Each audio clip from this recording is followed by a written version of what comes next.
Bonjour à tous, je suis ravie de vous retrouver aujourd'hui pour vous parler d'un film. Donc c'est la seconde fois je crois sur ma chaîne que je vous parle d'un film puisque je vous avais parlé de Mortal Instruments. Donc c'était en fin d'année 2013 il me semble, ou début 2014, donc ça fait quand même un petit bout de temps. Mais là j'avais très envie de revenir sur le gros phénomène 50 nuances de Grey. Donc j'ai été tout simplement voir le film en fin de semaine dernière et je me suis dit que j'avais très envie de vous en parler, vous donner mon ressenti, un petit peu ce que je pensais un peu de ce film et de ce livre.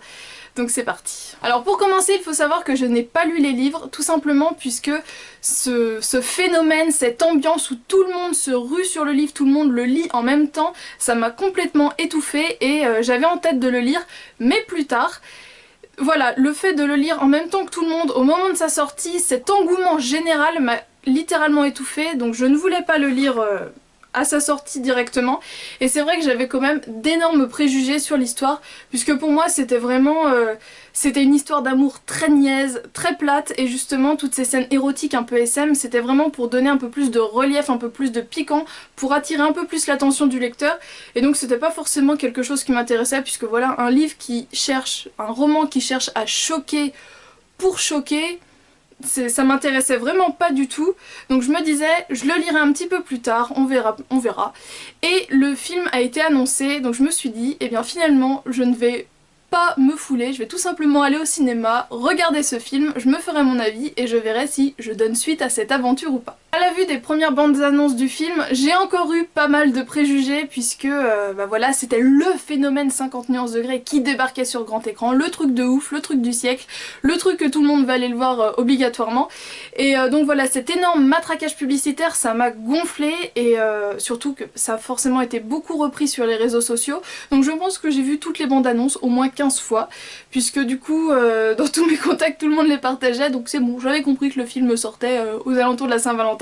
Et donc voilà, je me sentais encore une fois un petit peu étouffée, surtout que ils se sont mis à vendre des produits donc vendus sous licence, donc tous les produits à connotation sexuelle estampillés 50 nuances de Grey. Donc voilà, je me suis dit allez, on remet une couche, le livre a marché, on sort les petits objets dérivés, les produits sous licence, on nous sort le film, donc voilà, on continue le matraquage.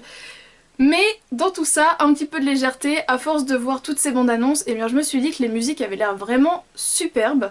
Et voilà, un environnement comme ça, assez sensuel, assez féminin, et bien du coup les musiques ont beaucoup fait, la bande annonce a beaucoup fait. La bande... pas la bande annonce. La bande musicale. La bande originale. La bande originale a beaucoup fait et c'est un peu elle qui m'a persuadée. Donc Ellie Goulding, ça passe par là. Merci. Et donc à la sortie du film, étant donné que des journalistes ont pu aller le voir en avant-première, le jour de sa sortie même, il y avait déjà quand même pas mal d'articles, et de voir autant de divergences d'opinion, parce que voilà, quand un film sort en général, il y a toujours les personnes qui ont beaucoup aimé, d'autres qui ont moyennement aimé, ceux qui n'ont pas aimé, et ceux qui ont détesté, mais là c'était vraiment catégorique, c'était ce film est nul, tout le monde s'est emmerdé dans la salle, ça avait aucun intérêt.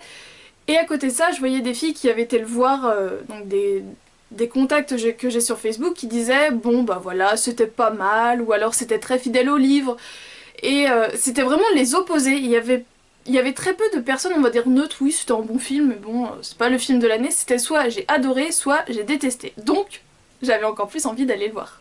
Alors vous pouvez voir que j'ai été sérieuse puisque du coup j'ai bien tout noté, les idées que j'avais pour vous en parler de façon assez claire, hiérarchisée et tout le pataquès. Donc mon avis sur cette histoire, sur ce récit, c'est, je trouve, une histoire extrêmement romantique qui va directement venir s'adresser aux filles célibataires et aux romantiques. Donc c'est et ou romantique. Puisque moi personnellement je suis en couple, mais dès que je vois une belle histoire d'amour avec voilà, des petits pics, enfin voilà, dès qu'il y a de l'histoire d'amour un peu cucu, toutes les séries à l'eau de rose et tout ça, j'adore tout ça, donc forcément c'était une histoire qui pouvait me convenir pour ça, puisque c'est quand même extrêmement romantique, extrêmement fleur bleue et tout ça, même s'il y a de la cravache, c'est quand même extrêmement romantique. Et bah pour ça, ça m'a vraiment beaucoup plu.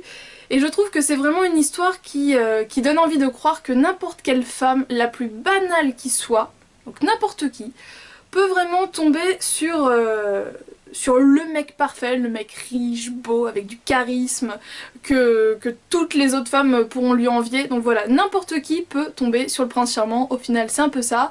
Mais comme on est dans une sphère, dont le film se passe vraiment dans une sphère contemporaine, et bien le prince charmant est très charmant, mais a quand même des vices cachés. Et c'est là qu'apparaissent toutes les scènes un petit peu plus érotiques du coup, puisque c'est pas du truc cucul-à-praline, hein, on est quand même dans...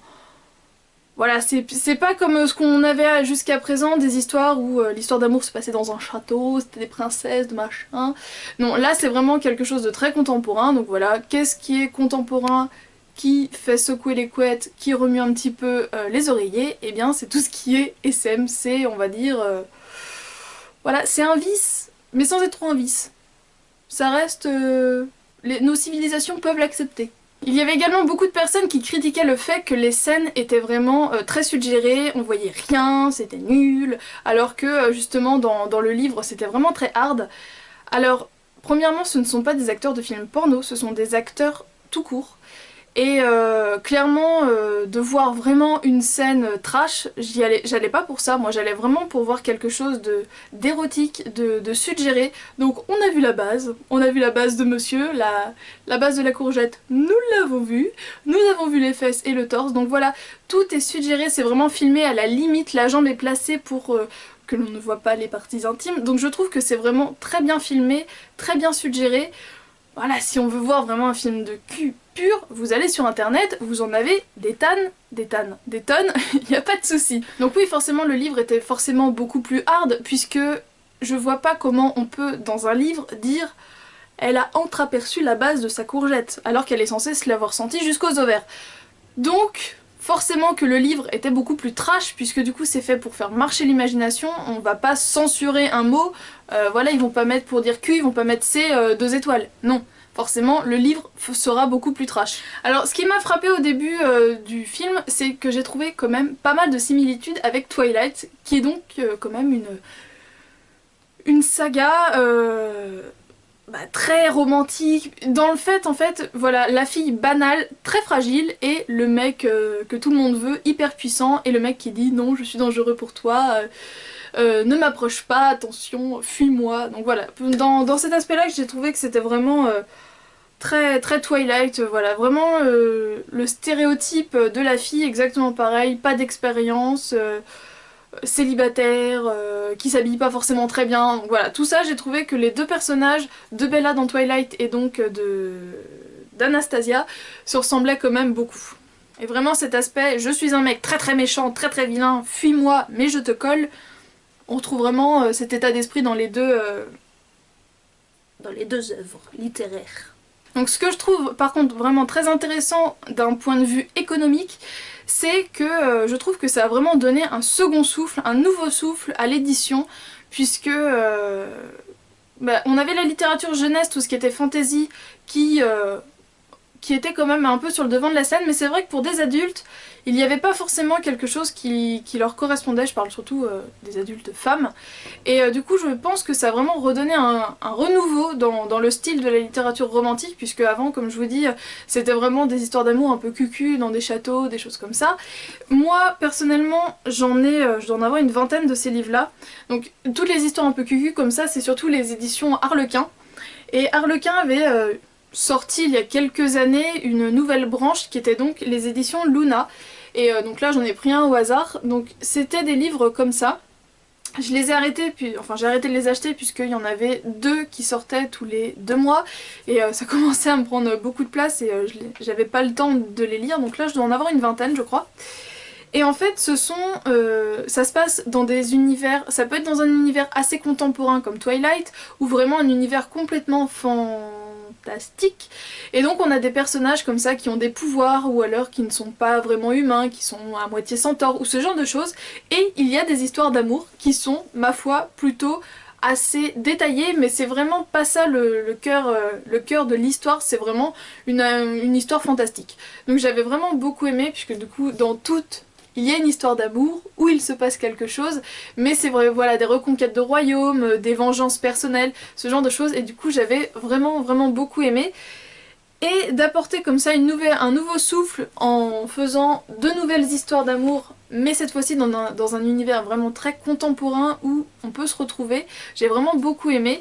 Je trouve ça intéressant, je trouve que 50 nuances degrés pour ça c'est sympa, mais ce que je trouve dommage c'est que du coup les éditeurs ont bien compris qu'il y avait une demande mais qu'ils n'ont pas cherché à réellement se diversifier, puisque quand vous regardez les couvertures de ces livres dans leur petit rayon, je trouve qu'elles se ressemblent énormément, elles sont souvent grises avec une petite tache de couleur, donc certaines sortent un peu du lot mais je trouve que dans l'ensemble ils ont voulu surfer sur cette vague, voilà, histoire d'amour contemporaine, du gris ça passe et tout, et donc pour ça je trouve ça dommage.